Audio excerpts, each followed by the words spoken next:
Hello there. Hello, Evelyn and Sean and Mel Fly and all the other names who've come up now. Welcome all. I'm Gildart and this is Fireside Reading.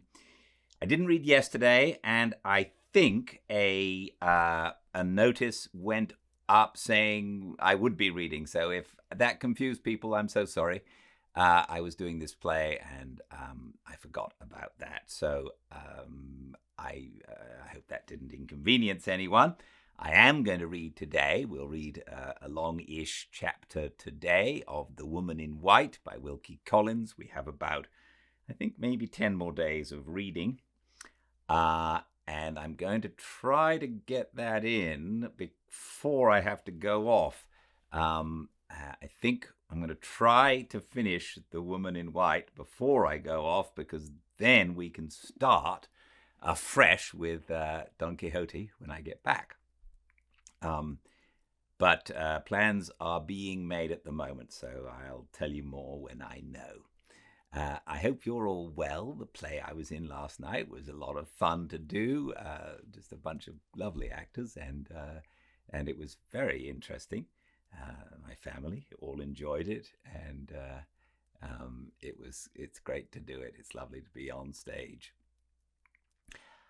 It's also lovely to do a fireside reading, and that's what we're going to proceed with. If we remember, Walter has taken his friend, the Professor Pesca, to the opera because he knows that the dastardly Count Fosco is going, and he wants to ask Pesca if he recognizes him, they both being Italians. Welcome to a fireside reading of The Woman in White by Wilkie Collins. Reading, I think this is 69. Chapter 5. The last notes of the introduction to the opera were being played, and the seats in the pit were all filled when Pesca and I reached the theatre.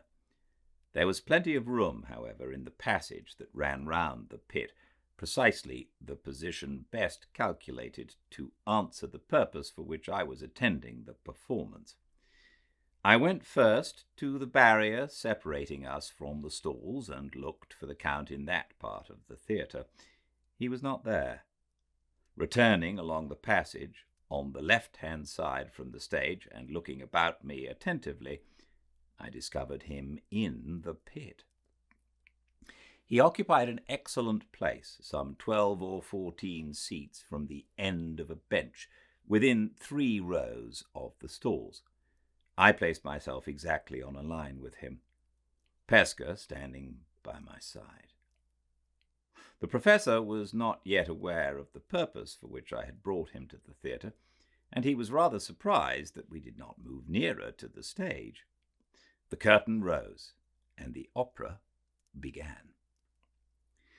Throughout the whole of the first act we remained in our position, the Count absorbed by the orchestra and the stage, never casting so much as a chance glance at us. Not a note of Donizetti's delicious music was lost on him. There he sat, high above his neighbours, smiling and nodding his great head enjoyingly from time to time. When the people near him applauded, the close of an air, as an English audience in such circumstances always will applaud, without the least consideration for the orchestral movement which immediately followed it, he looked round at them with an expression of compassionate remonstrance, and held up one hand with a gesture of polite entreaty.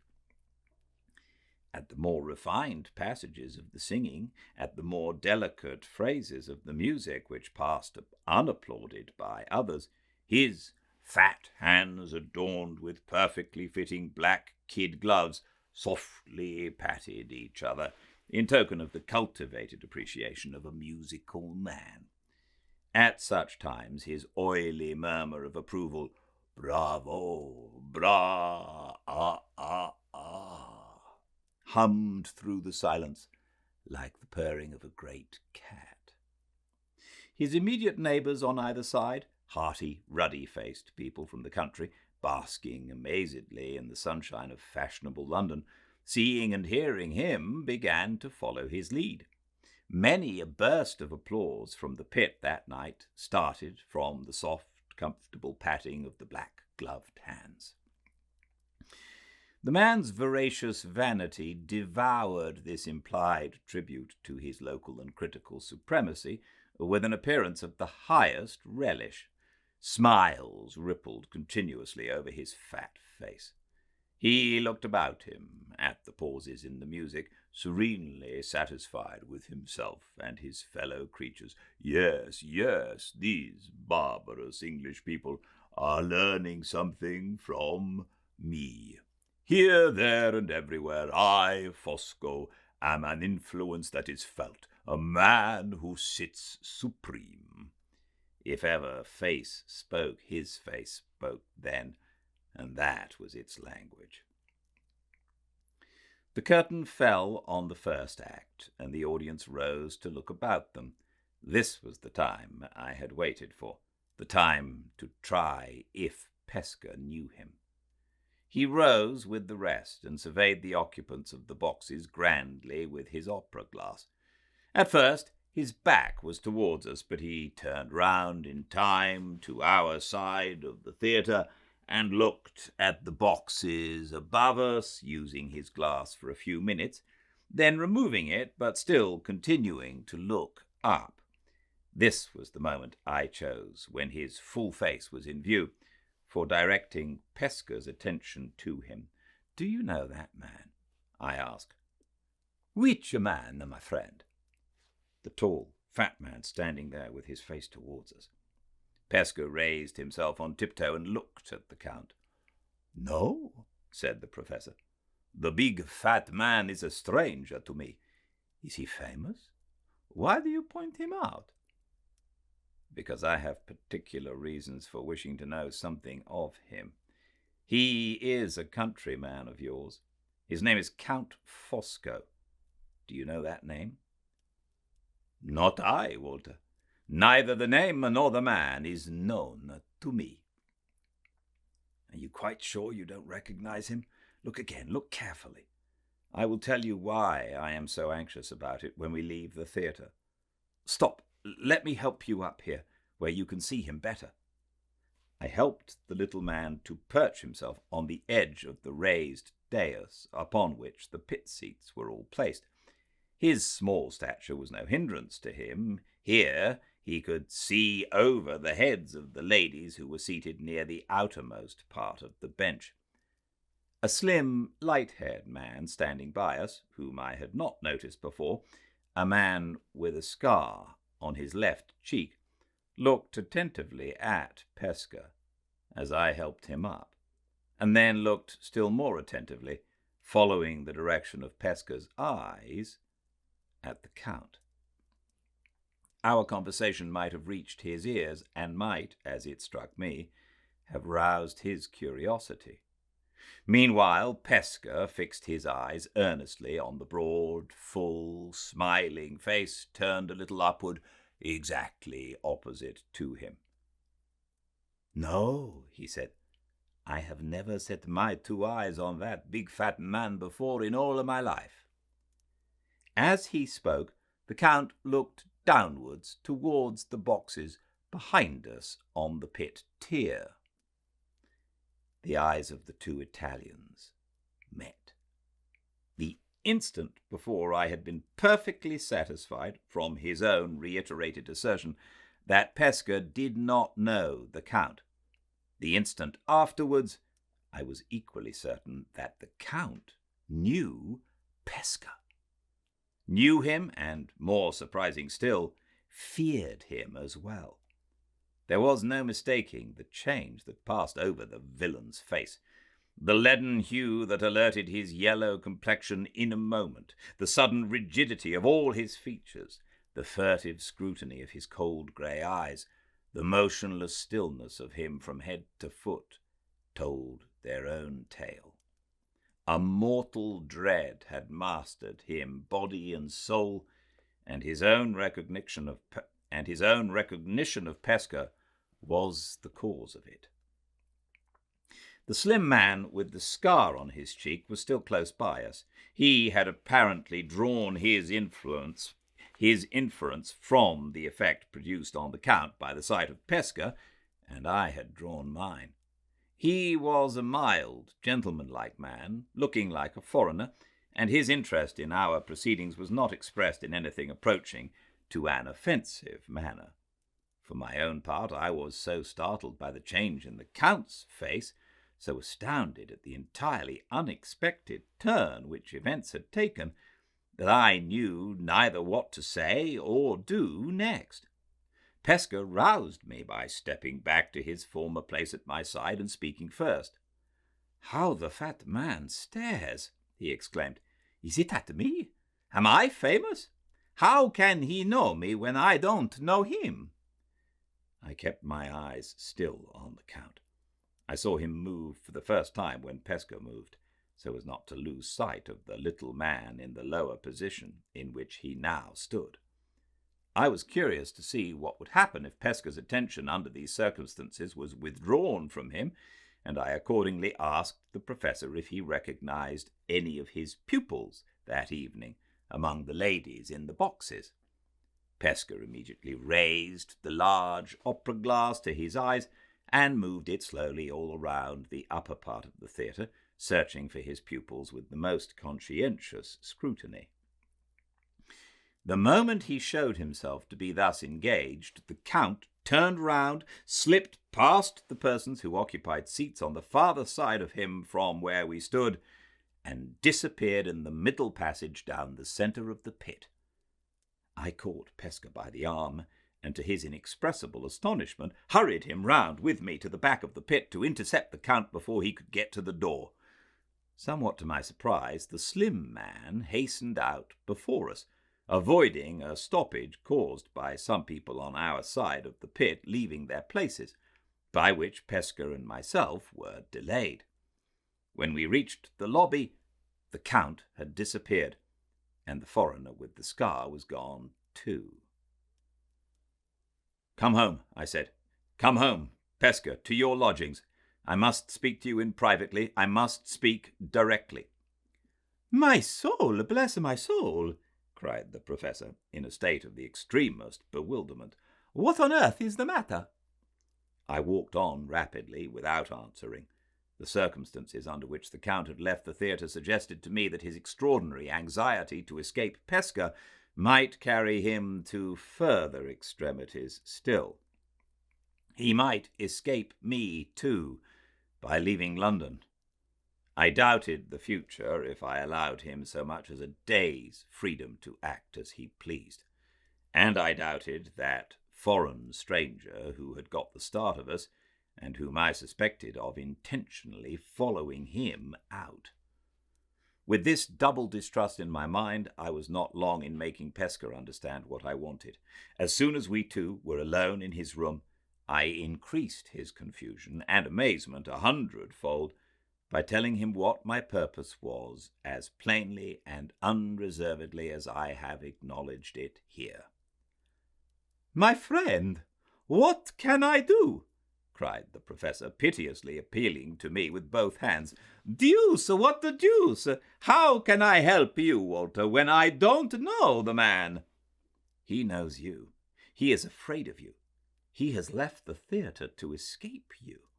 Pesca, there must be a reason for this. Look back into your own life before you came to England. You left Italy, as you've told me yourself, for political reasons. You have never mentioned those reasons to me, and I don't inquire into them now. I only ask you to consult your own recollections and to say if they suggest no past cause for the terror which the first sight of you produced in that man." To my unutterable surprise, these words, harmless as they appeared to me, produced the same astounding effect on Pesca which the sight of Pesca had produced on the Count. The rosy face of my little friend whitened in an instant, and he drew back from me slowly, trembling from head to foot. "Walter," he said, "you don't know what you ask." He spoke in a whisper. He looked at me as if I had suddenly revealed to him some hidden danger to both of us.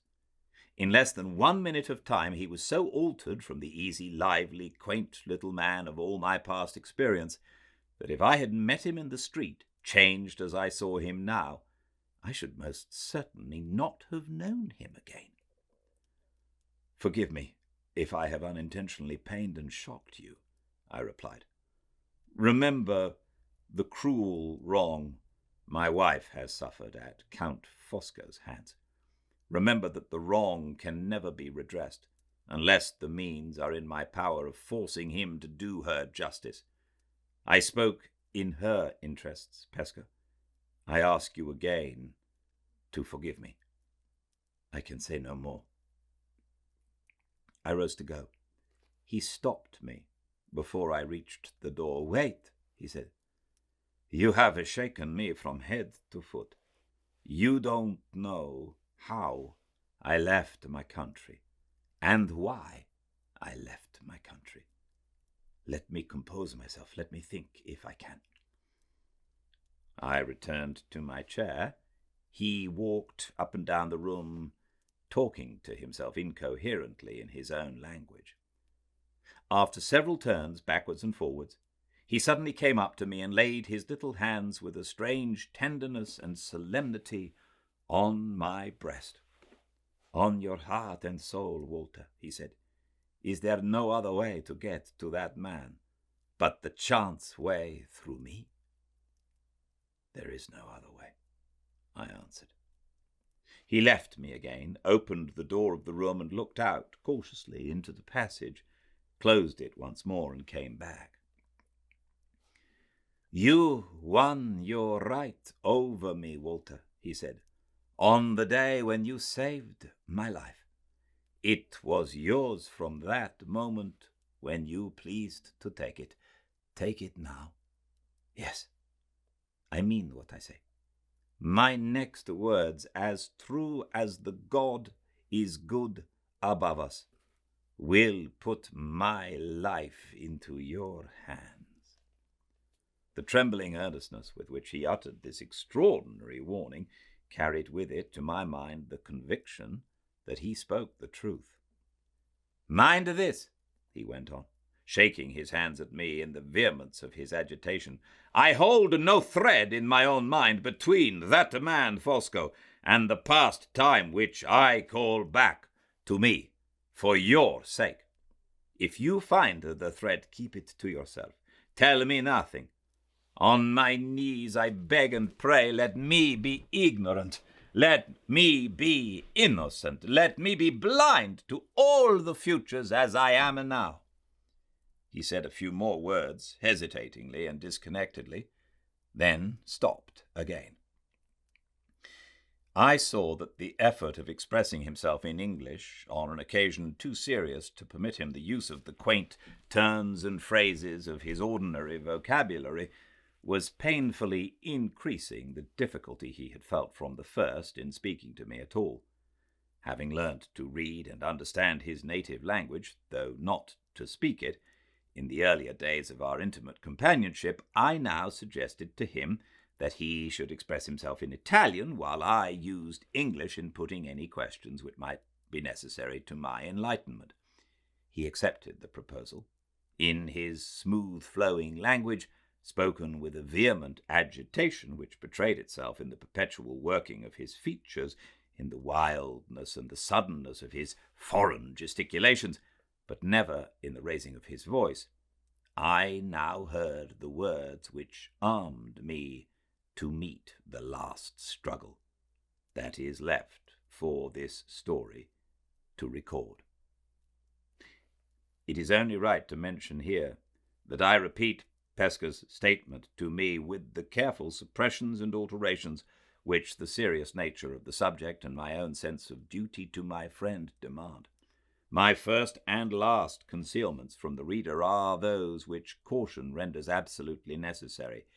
in this portion of the narrative. "You know nothing of my motive for leaving Italy," he began, "except that it was for political reasons. If I had been driven to this country by the persecution of my government, I should not have kept those reasons a secret from you or from anyone. I have concealed them because no government authority has pronounced the sentence of my exile. You have heard, Walter, of the political societies that are hidden in every great city on the continent of Europe. To one of those societies I belonged in Italy, and belong still in England. When I came to this country, I came by the direction of my chief. I was overzealous in my younger time. I ran the risk of compromising myself and others. For those reasons, I was ordered to emigrate to England and to wait. I emigrated. I have waited. I wait still. Tomorrow I may be called away. 10 years hence I may be called away. It is all one to me. I am here, I support myself by teaching, and I wait. I violate no oath. You shall hear why presently. In making my confidence complete by telling you the name of the society to which I belong. All I do is to put my life in your hands. If what I say to you now is ever known by others to have passed my lips, as certainly as we two sit here, I am a dead man." He whispered the next words in my ear. I keep the secret which he thus communicated.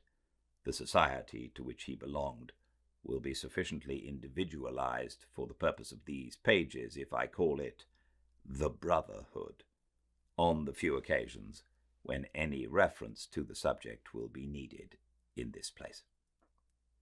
"The object of the Brotherhood," Pesco went on, "is briefly the object of other political societies of the same sort, the destruction of tyranny and the assertion of the rights of the people. The principles of the Brotherhood are two. So long as a man's life is useful, or even harmless only, he has the right to enjoy it. But if his life inflicts injury on the well-being of his fellow men, from that moment he forfeits the right, and it is not only no crime, but a positive merit to deprive him of it. It is not for me to say in what frightful circumstances of oppression and suffering this society took its rise. It is not for you to say, you Englishmen, who have conquered your freedom so long ago, that you have conveniently forgotten what blood you shed and what extremities you proceeded to in the conquering. It is not for you to say how far the worst of all exasperations may or may not carry the maddened men of an enslaved nation. The iron that has entered into our souls has gone too deep for you to find it. Leave the refugee alone. Laugh at him, distrust him, open your eyes in wonder at that secret self which smoulders in him, sometimes under the everyday respectability and tranquility of a man like me, sometimes under the grinding poverty, the fierce squalor of men less lucky, less pliable, less patient than I am.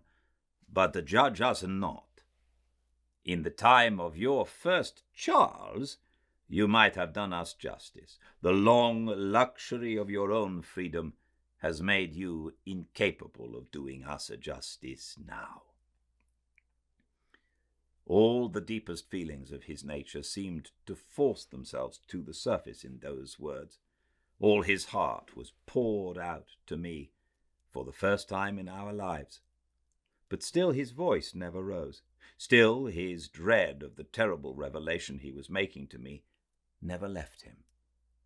So far, he resumed, you think of the society like other societies. Its object, in your English opinion, is anarchy and revolution. It takes the life of a bad king or a bad minister, as if the one and the other were dangerous wild beasts to be shot at the first opportunity. I grant you this. But the laws of the Brotherhood are the laws of no other political society on the face of the earth. The members are not known to each other. There is a president in Italy. There are presidents abroad. Each of these has his secretary. The presidents and the secretaries know the members, but the members, among themselves, are all strangers until their chiefs see fit, in the political necessity of the time or in the private necessity of the society, to make them known to each other. With such a safeguard as this, there is no oath among us on admittance.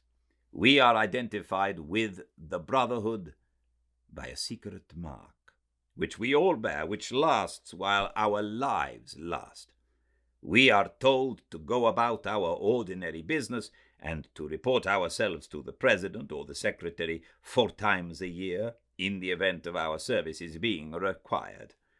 We are warned if we betray the Brotherhood, or if we injure it by serving other interests, that we die by the principles of the Brotherhood, die by the hand of a stranger who may be sent from the other end of the world to strike the blow, or by the hand of our own bosom friend, who may have been a member unknown to us through all the years of our intimacy. Sometimes the death is delayed. Sometimes it follows close on the treachery.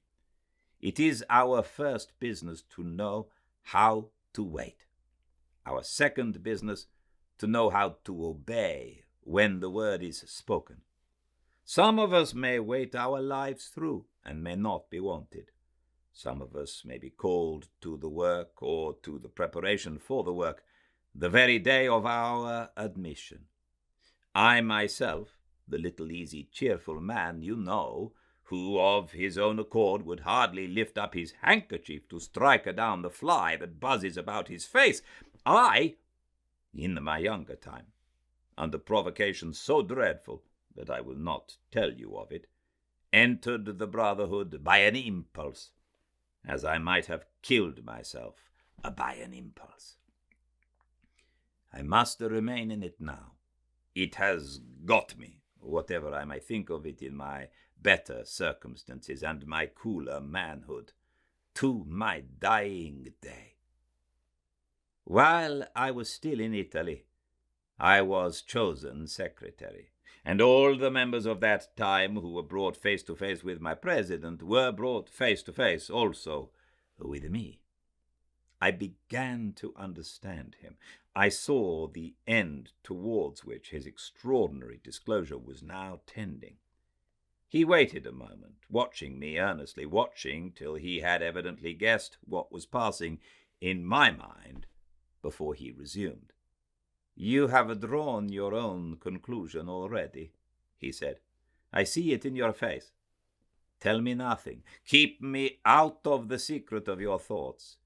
Let me make my one last sacrifice of myself for your sake, and then have done with this subject, never to return to it again." He signed to me not to answer him, rose, removed his coat, and rolled up the shirt sleeve on his left arm. "I promised you that this confidence should be complete," he whispered, speaking close at my ear, with his eyes looking watchfully at the door. "Whatever comes of it, you shall not reproach me with having hidden anything from you which it was necessary to your interests to know. I have said that the Brotherhood identifies its members by a mark that lasts for life. See the place and the mark on it for yourself." He raised his bare arm and showed me high on the upper part of it, and in the inner side, a brand deeply burnt in the flesh and stained of a bright blood-red color. I abstain from describing the device which the brand represented. It will be sufficient to say that it was circular in form, and so small that it would have been completely covered by a shilling coin. "A man who has this mark branded in this place," he said, covering his right arm again, is a member of the Brotherhood. A man who has been forced to the Brotherhood is discovered sooner or later by the chiefs who know him, presidents or secretaries as the case may be. And a man discovered by the chiefs is dead. No human laws can protect him. Remember what you have seen and heard. Draw what conclusions you like. Act as you please. But in the name of God, whatever you discover, whatever you do, tell me nothing. Let me remain free from a responsibility which it horrifies me to think of, which I know in my conscience is not my responsibility now. For the last time I say it, on my honor as a gentleman, on my oath as a Christian, if the man you pointed out at the opera knows me, he is so altered or so disguised that I do not know him. I am ignorant of his proceedings or his purposes in England. I never saw him, I never heard of the name he goes by, to my knowledge, before tonight. I say no more. Leave me a little, Walter. I am overpowered by what has happened. I am shaken by what I have said. Let me try to be like myself again when we meet next. He dropped into a chair and, turning away from me, hid his face in his hands. I gently opened the door so as not to disturb him, and spoke my few parting words in low tones, which he might hear or not as he pleased. I will keep the memory of tonight in my heart of hearts, I said. You shall never repent the trust you have reposed in me. May I come to you tomorrow? May I come as early as 9 o'clock? Yes, Walter, he replied, looking up at me kindly, and speaking in English once more, as if his own anxiety, as if his one anxiety now was to get back to our former relations towards each other. Come to my little bit of breakfast before I go my ways among the pupils that I teach. Good night, Pesca. Good night, my friend.